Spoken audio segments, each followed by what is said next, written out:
So this week, excuse me. So this week we talked most about like interpreting in different settings. So like the legal settings, healthcare settings, like what to do if a police officer approaches you and stuff like that in the interpreting world.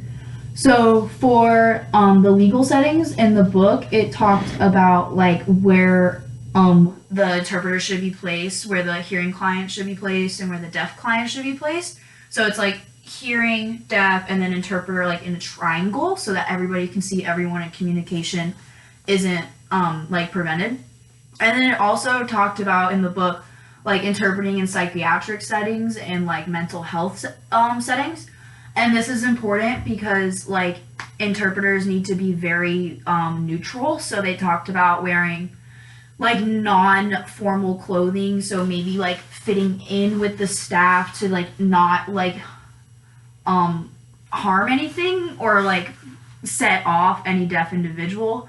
And also it has to be completely confidential and they need to have an understanding of that person as well.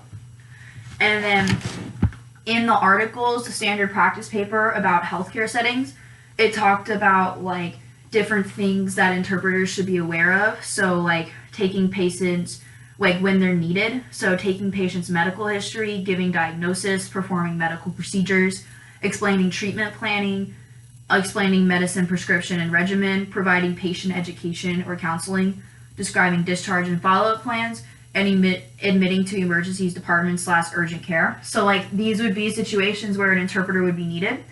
So it's important for interpreters to be educated on different medical terms and background knowledge so that they understand like what is happening and so that they can communicate that properly with the deaf client.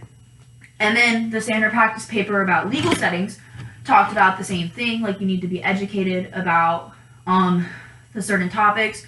And it also brought up that there is a certain certification for that, like specific to being an interpreter in the legal setting. I think that was brought up in another article.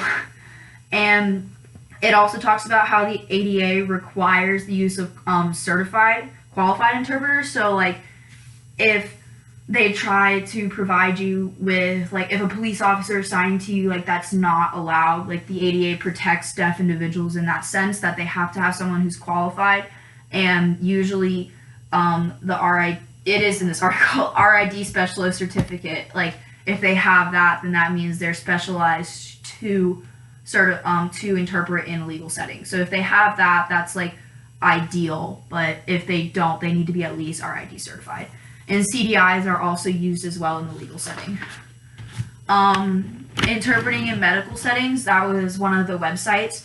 It had different it has like different resources for interpreters to use. It has 6 independent study packets and 6 modules for interpreters to look at so that they can like get a better understanding of how to interpret in the medical setting. So it talks about like childbirth, translating legal documents, interpreting in the ER.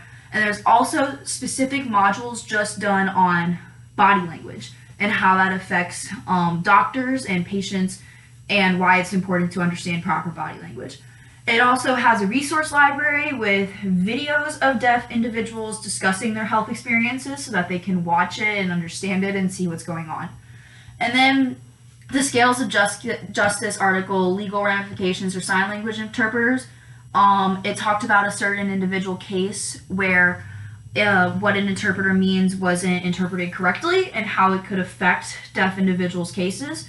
So the person claimed there was misinterpretation / communications between him and the interpreter.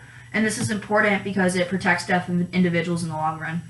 And then Jessica Dunkley wanted to be a doctor at 10, and she also described being a deaf resident and how she wants to like help deaf people as well as the Métis community like get better representation.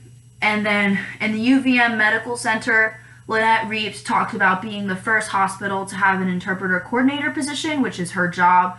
She provides for deaf, hard of hearing, and deaf-blind individuals, and she has a concentration in the medical field.